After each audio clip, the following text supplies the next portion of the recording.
Hello friends, welcome to the classes @ Kuljeet Kaur. आज हम लोग narcotic drugs and psychotropic substances NDPS 1985 के बारे में डिस्कशन करेंगे। इस एक्ट को स्टडी करते समय हम सबसे पहले स्टार्ट करेंगे इंट्रोडक्शन से। इंट्रोडक्शन में हम इस एक्ट का बेसिक इंट्रो लेंगे कि ये एक्ट क्यों आया, क्या ज़रूरत थी, क्या मोटिव था। नेक्स्ट पार्ट में हम डिस्कस करेंगे ऑब्जेक्टिव, इस एक्ट को लाने के पीछे क्या उद्देश्य था। नेक्स्ट पार्ट में हम पढ़ेंगे डेफिनेशन, इस एक्ट में जो टर्म्स हम यूज़ कर रहे हैं उनकी क्या डेफिनेशन है, उनके क्या मायने हैं, एग्जैक्ट डेफिनेशन।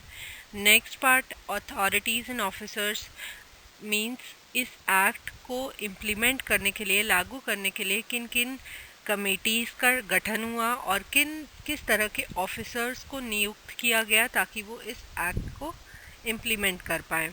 नेक्स्ट पार्ट में prohibition, control and regulation. Prohibition मतलब किसी भी चीज़ पे हम कहते हैं बैन लगा दिया, तो क्या किस किस क्लॉज में इसके बैन लगाया गया है, इसमें ये डिस्कस करेंगे कि हम कौन सी चीज़ों को कितने मात्रा में ही खाली उगा सकते हैं, कितनी मात्रा में उसकी खेती कर सकते हैं, कितनी मात्रा में आयात या निर्यात कर सकते हैं, इंपोर्ट या एक्सपोर्ट कर सकते हैं, उसको कैसे रेगुलेट कर सकते हैं। नेक्स्ट पार्ट में ऑफेंसेस एंड पेनल्टीज़, अगर कोई इन चीज़ों को जो एक्ट के अनुसार चीज़ें हैं उनको लागू नहीं करता है, उनके अनुसार नहीं चलता है, तो क्या अपराध हैं और उनके ऊपर क्या क्या पेनल्टीज़ हैं। नेक्स्ट पार्ट में हम पढ़ेंगे अमेंडमेंट्स। अमेंडमेंट्स मतलब इस एक्ट के बाद कौन से नए एक्ट लाए गए जिनमें इस एक्ट के तहत बहुत सारे चेंजेस किए गए हों। Next part conclusion.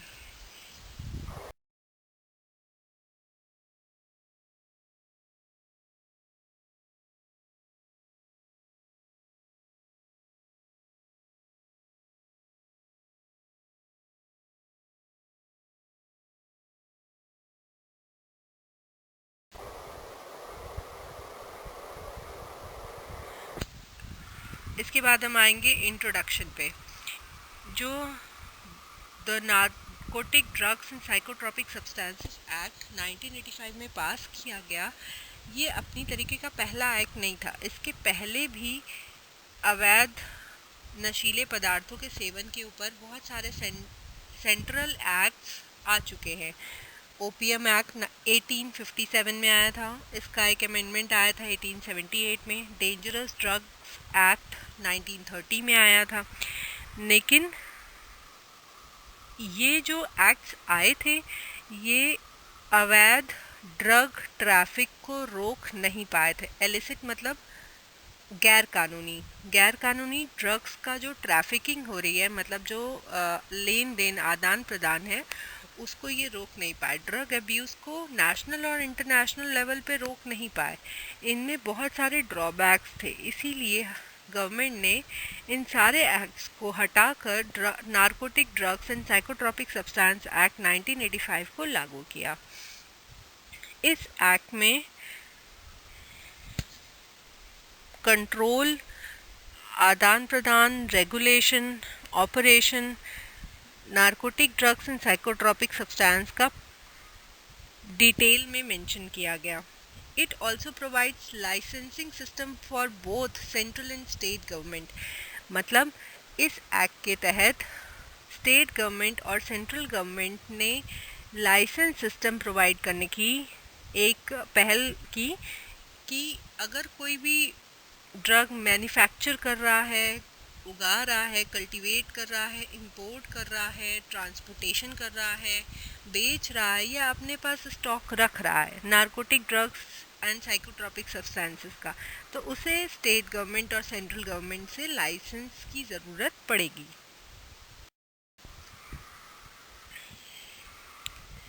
Next part objectives. इस एक्ट का क्या मेन उद्देश्य था। इस एक्ट का मेन उद्देश्य था प्रोहिबिट करना, मतलब बैन लगाना अनएथिकल कल्टीवेशन पे, अनएथिकल पोजेशन पे। अगर नारकोटिक और साइकोट्रॉपिक सब्सटेंसेस को कोई अपने पास पोजेस कर रहा है, उनको ग्रो कर रहा है, उनको सेल कर रहा है, अनएथिकल सेल कर रहा है, तो उसके ऊपर बैन लगाना, कंट्रोल करना उसकी सेल को, उसके कल्टीवेशन को, कि इतनी मात्रा से ज़्यादा आप सेल आउट नहीं कर सकते, इतनी मात्रा से ज़्यादा आप पोजेस नहीं कर सकते हैं, आप एक्सपोर्ट नहीं कर सकते, इंपोर्ट नहीं कर सकते। और इस पूरे घटनाक्रम को रेगुलेट करना, नियंत्रित करना, ये सब चीज़ें इस एक्ट का मेन उद्देश्य था।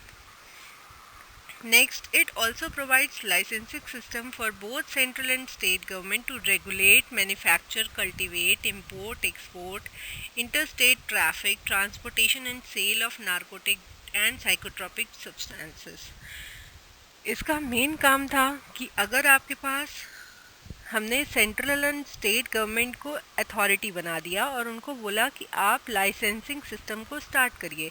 अगर किसी को मैन्युफैक्चरिंग करनी है तो लाइसेंस चाहिए, कल्टीवेशन करना है, इंपोर्ट करना है, एक्सपोर्ट करना है, तो उसे लाइसेंस की ज़रूरत है। बिना लाइसेंस के अगर वो कोई भी काम करता हुआ पकड़ा गया तो उसे दंड मिलेगा। नेक्स्ट, वो ट्रांसपोर्टेशन कर रहा है बिना लाइसेंस के या सेल कर रहा है नारकोटिक और साइकोट्रॉपिक सब्सटेंसेस का, तो वो प्रॉब्लमेटिक है। बिना लाइसेंस के आप नारकोटिक एंड साइकोट्रॉपिक सब्सटेंसेस का लेन देन किसी भी तरीके का नहीं कर सकते।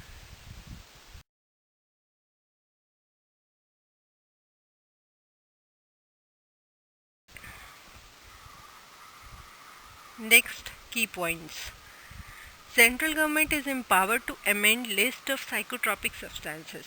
मतलब साइकोट्रॉपिक सब्सटेंसेस की जो लिस्ट है, सेंट्रल गवर्नमेंट के पास इतनी पावर है कि वो उस लिस्ट में अपने अनुसार चेंजेस कर सकती है। Power of state government and central government to permit, control and regulate rules and regulations related to OPM.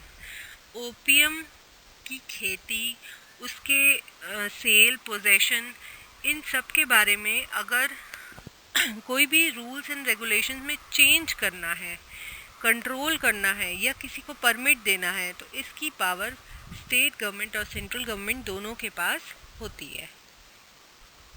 Next, government has opened factories which are located in Ghazipur Uttar Pradesh and Neemuch Madhya Pradesh.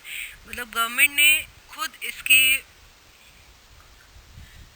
Cultivation, production के लिए गाज़ीपुर में और नीमच में factories लगा रखी हैं।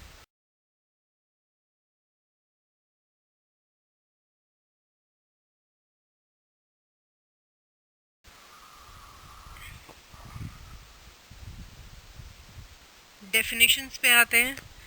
First, Coca plant है। एरिथ्रोज़ाइलन species का कोई भी प्लांट कोका प्लांट कहलाता है। जो कोका डेरिवेटिव्स होते हैं वो कोका लीफ का एक्सट्रैक्ट होता है। कोई भी प्रिपरेशन जिसमें 0.1% कोकेन हो वो कोका डेरिवेटिव कहलाएगा। नेक्स्ट, कैनाबिस,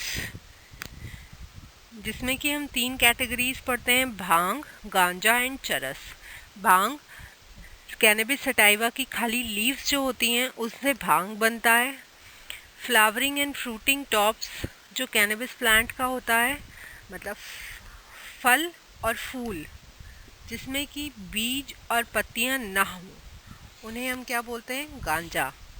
और जो उसका तरल पदार्थ होता है उसको जब हम सेपरेट कर लेते हैं उसको बोलते हैं हशीश ऑयल और लिक्विड हशीश। उस पूरे प्रोसेस को हम बोलते हैं चरस।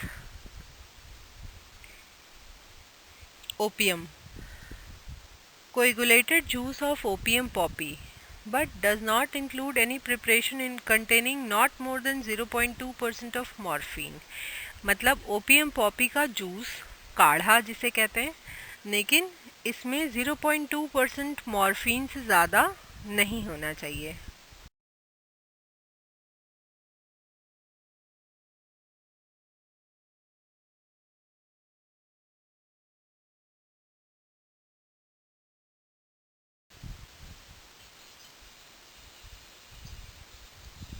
Opium derivatives,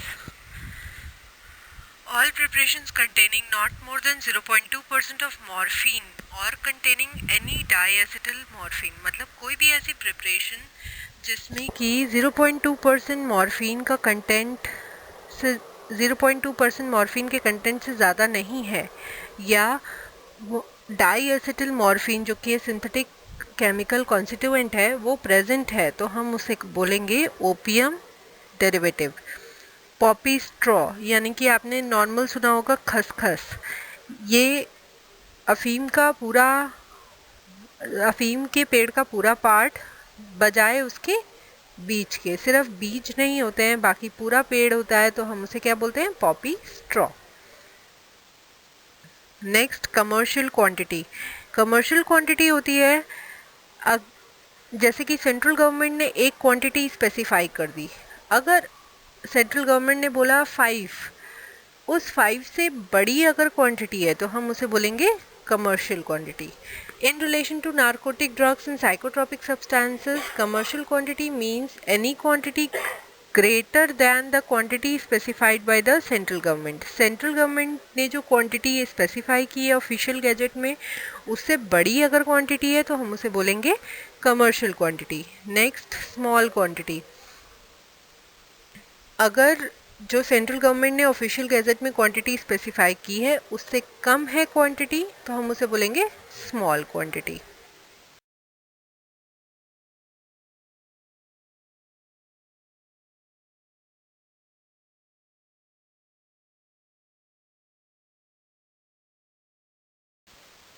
next psychotropic substances. It means any substance natural और सिंथेटिक, मतलब कोई भी ऐसा सब्सटेंस जो कि नेचुरल ओरिजिन का हो या सिंथेटिकली बनाया गया हो। एनी सेल और preparation of substance on material which is included in the list of psychotropic substances specified in the schedule, मतलब अगर शेड्यूल एम में वो सब्सटेंस स्पेसिफाइड है जो कि साइकोट्रोपिक एक्ट कर रहा है, और वो चाहे नेचुरल ओरिजिन का हो चाहे सिंथेटिक ओरिजिन का हो, अगर हम उसकी सेल या प्रिपरेशन कर रहे हैं तो वो साइकोट्रोपिक सब्सटेंसेस एक्ट के तहत आएगा। Examples lysergic acid derivative LSD जिसे आप कहते हैं, बेंजोडायजिपीन्स, डायजिपाम्स etcetera.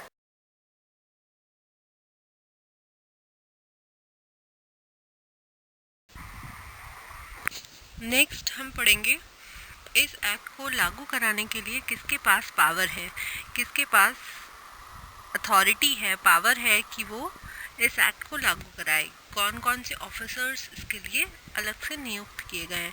First, measures by central government. Central government ने क्या क्या मेजर्स लिए हैं NDPS एक्ट को लागू करने के लिए। सेंट्रल गवर्नमेंट के ऑफिसर्स का क्या काम है, narcotic drugs and psychotropic substances consultative committee का गठन किया गया है और इसका क्या काम है।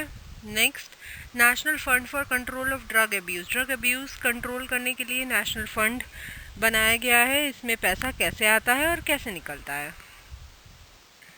Officers of state government. State government के ऑफिसर्स का क्या काम है।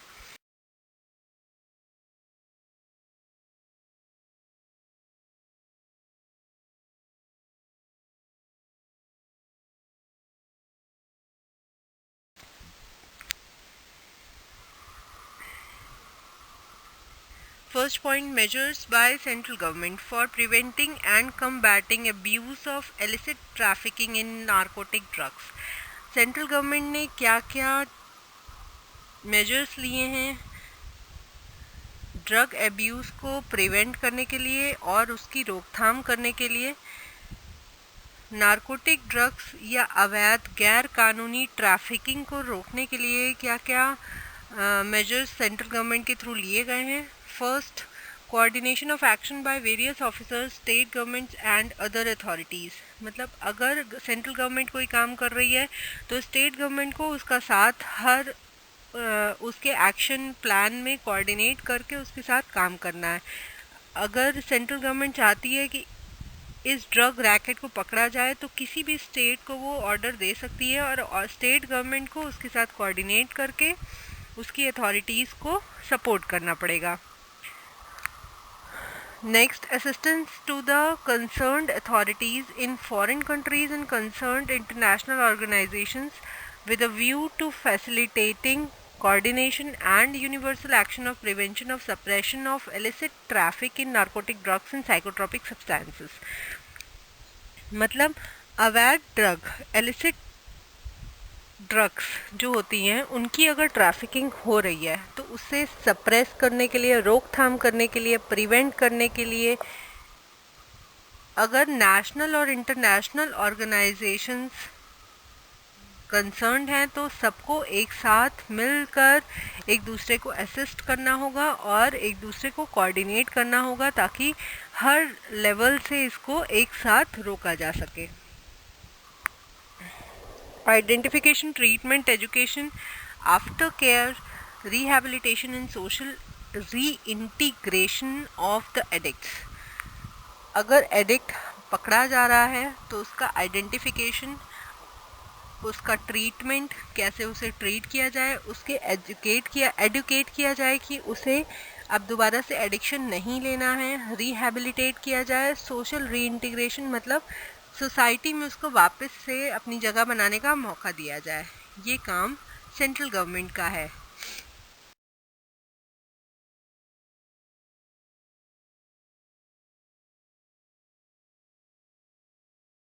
Next, officers of the central government.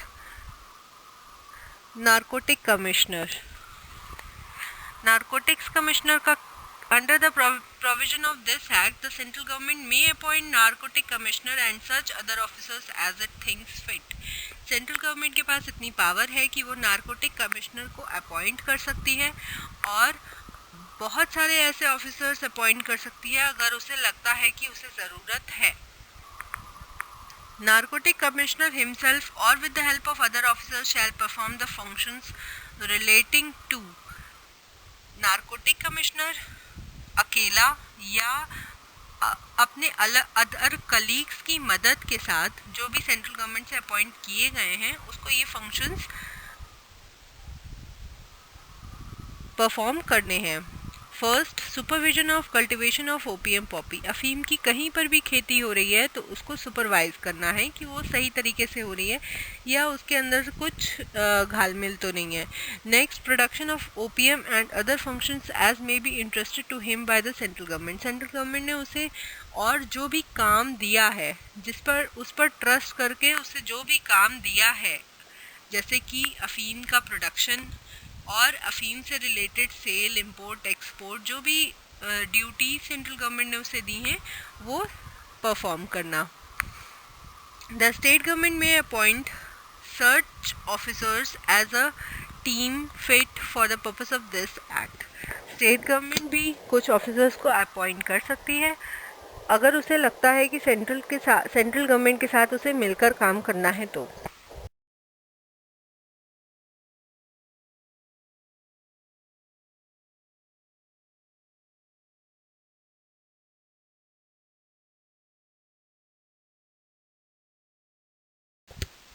Next, narcotic drugs and psychotropic substances consultative committee. एक कमेटी का गठन किया गया है इसे रोकथाम करने के लिए जिसका नाम है narcotic drugs and psychotropic substances consultative committee, constituted for the efficient administration of this act by central government as an advisory committee.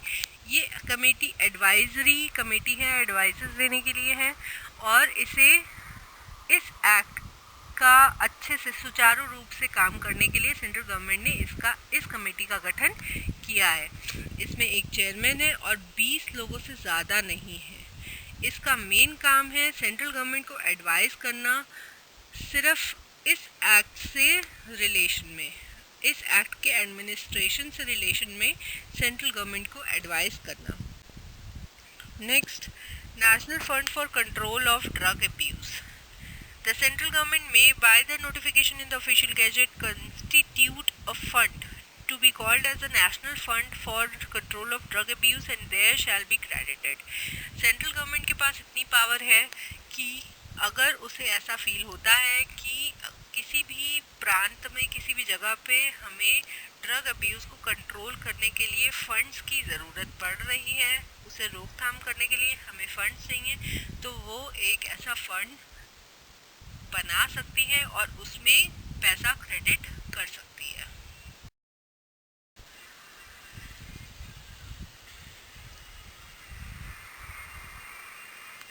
The fund shall be applied by the central government to meet the expenditure incurred in connection with the measures taken for। मतलब ये जो fund create किया गया है, ये central government कहाँ कहाँ खर्च कर सकती है, किन किन चीज़ों पे खर्च कर सकती है।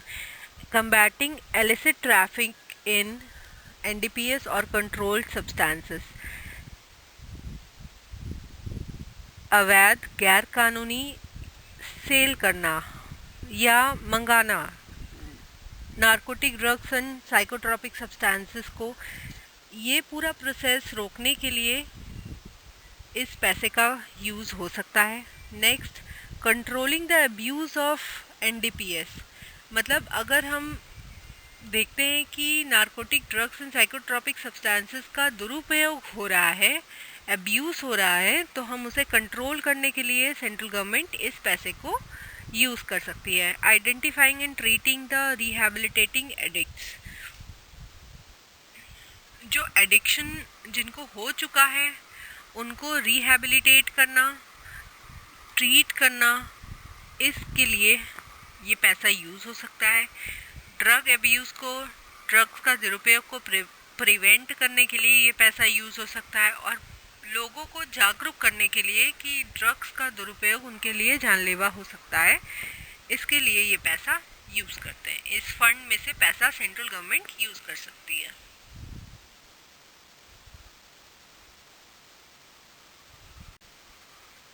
Officers of the state government. State government may appoint such officers with such designations as it thinks fit for the purpose of this act।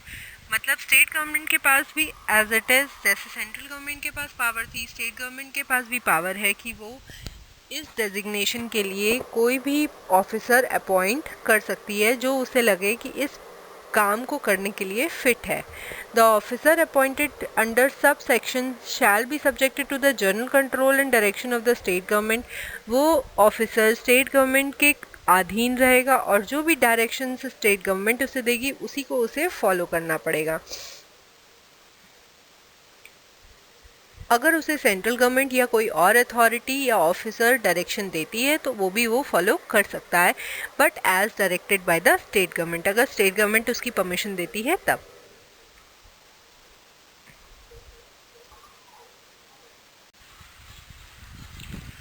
Prohibition, control and regulation. मतलब किसी भी चीज़ के लेन देन में, कोई काम करने में प्रतिबंध लगाना, उसे कंट्रोल करना, एक सीमित अवधि के लिए सीमित मात्रा में उसे रेगुलेट करना। Prohibition of certain operations. कुछ चीज़ों के लिए प्रतिबंध लगाया गया है एनडीपीएस में, जैसे कि कल्टीवेट एनी कोका प्लांट और gather any portion of Coca plant. मतलब कोका प्लांट को आप कहीं भी कल्टीवेट नहीं कर सकते बिना लाइसेंस के, और कोई भी पोर्शन आप कोका प्लांट का अपने पास रख नहीं सकते, एक्यूमुलेट नहीं कर सकते। कल्टीवेट द ओपियम पॉपी, अफीम की आप खेती नहीं कर सकते, कैनबिस प्लांट की आप खेती नहीं कर सकते। Produce, manufacture, process, sell, purchase, transport, warehouse, use, consume, import, interstate export, interstate import. मतलब आप इन चीज़ों का, नार्कोटिक ड्रग्स का प्रोडक्शन, मैन्युफैक्चरिंग, उनको प्रोसेस करना, उनकी सेलिंग करना, उनको परचेज़ करना, एक जगह से दूसरी जगह तक ले जाना, उनको अपने गोदाम में स्टोर करना, उनको कंज्यूमर तक पहुंचाना, इंपोर्ट करना, एक्सपोर्ट करना, इंडिया के बाहर, इंडिया के अंदर कोई भी तरीके का लेन देन आप नहीं कर सकते। ये चीज़ें प्रोहिबिटेड हैं। Prohibition of certain activities relating to property derive from offence. अगर कोई गैर कानूनी अपराध किया गया है तो उससे रिलेटेड जितनी भी प्रॉपर्टी है उसके ऊपर प्रतिबंध लगा दिया जाता है। कोई भी उस प्रॉपर्टी को कन्वर्ट नहीं कर सकता, ट्रांसफ़र नहीं कर सकता, अगर वो जानकारी में है कि वो प्रॉपर्टी गैर कानूनी है। उसकी जो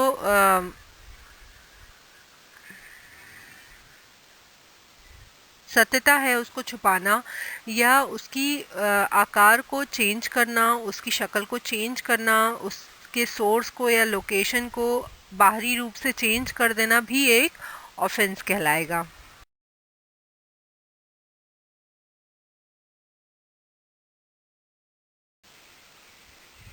power of the central and state government. Central government के क्या क्या पावर्स हैं?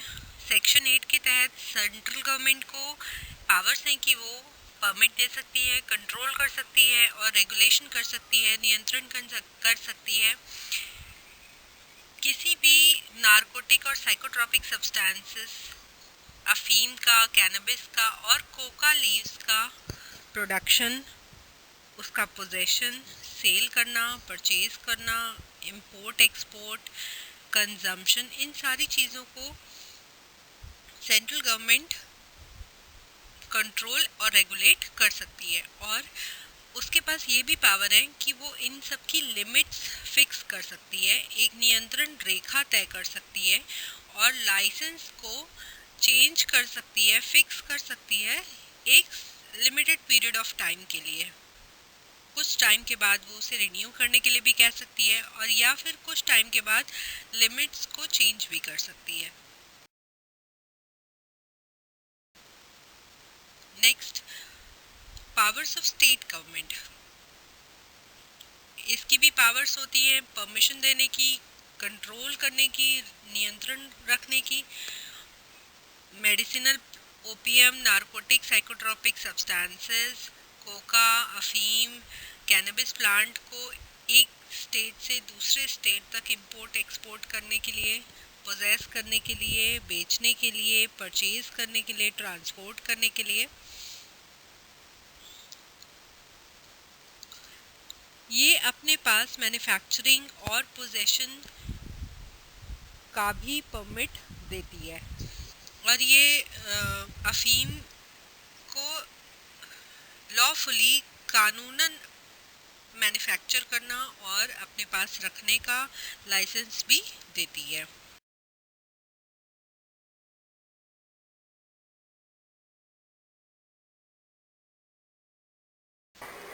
नेक्स्ट हम आते हैं ऑफेंसेस एंड पेनल्टीज पे।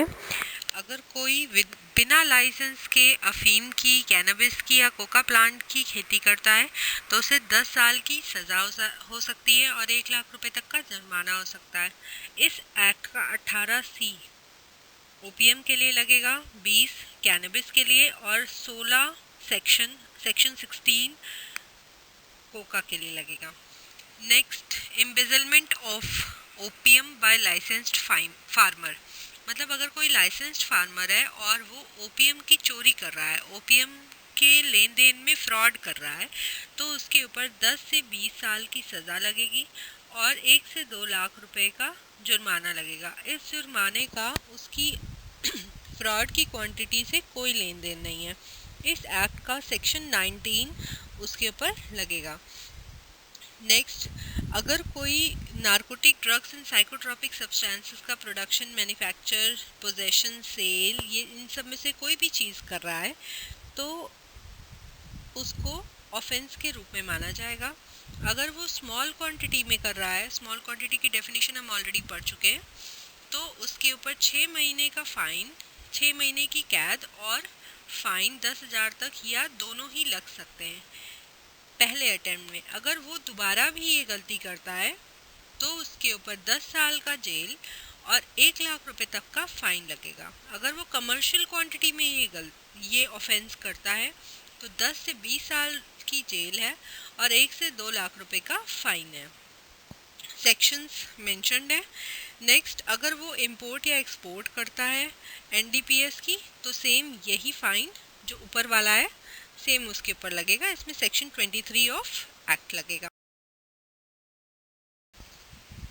नेक्स्ट, ऑफेंसेस एंड पेनल्टीज में अगर कोई पर्सन एक्सटर्नल डीलिंग्स करते हुए पाया जाता है, जैसे कि वो ट्रेड कर रहा है आउटसाइड इंडिया और किसी एक पर्सन को वो सप्लाई कर रहा है NDPS, narcotic drugs and psychotropic substances, तो उसे 10 से 20 साल की जेल होगी और 1 से 2 लाख रुपए तक का फ़ाइन उसके ऊपर पड़ सकता है।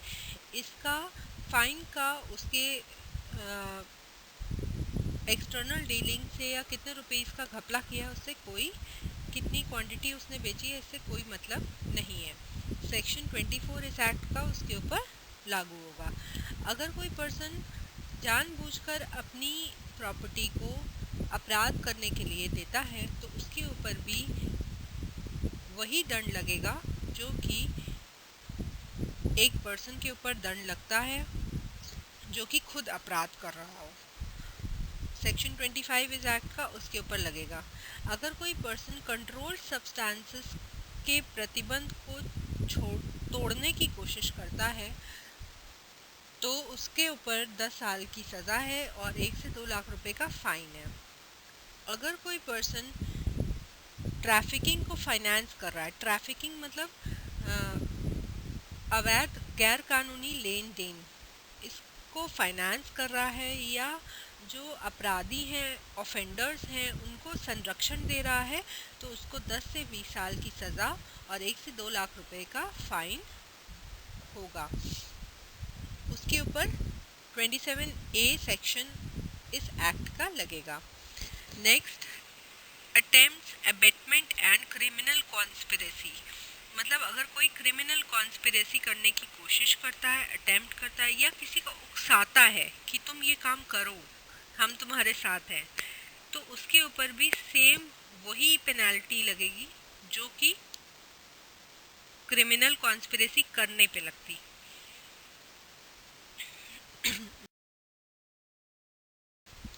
Next we come to amendments. इसका फर्स्ट अमेंडमेंट आया था 1988 में। इसमें एक्ट 2 को अमेंड किया गया था और इसका assent president R Venkataraman से 8 जनवरी 1989 को मिला था। 2001 में इसका सेकेंड अमेंडमेंट आया जिसमें कि एक्ट नंबर 9 को अमेंड किया गया था और इसका एसेंट प्रेसिडेंट के आर नारायणन से 9 मई 2001 को मिला था।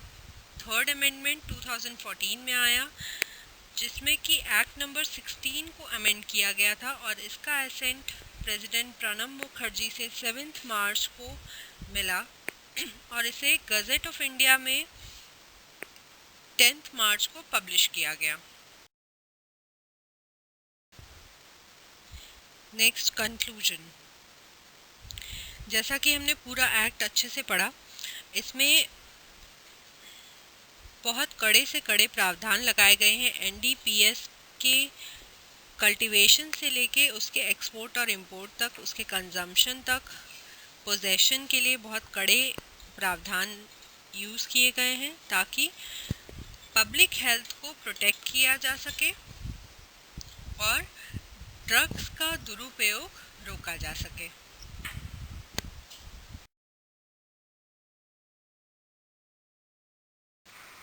Do press the like button if you find it fruitful. कोई भी क्वेरीज हो तो कमेंट सेक्शन पे आप लिख सकते हैं। वीडियो को शेयर करना मत भूलिए। Subscribe the channel and thanks for watching. Thank you.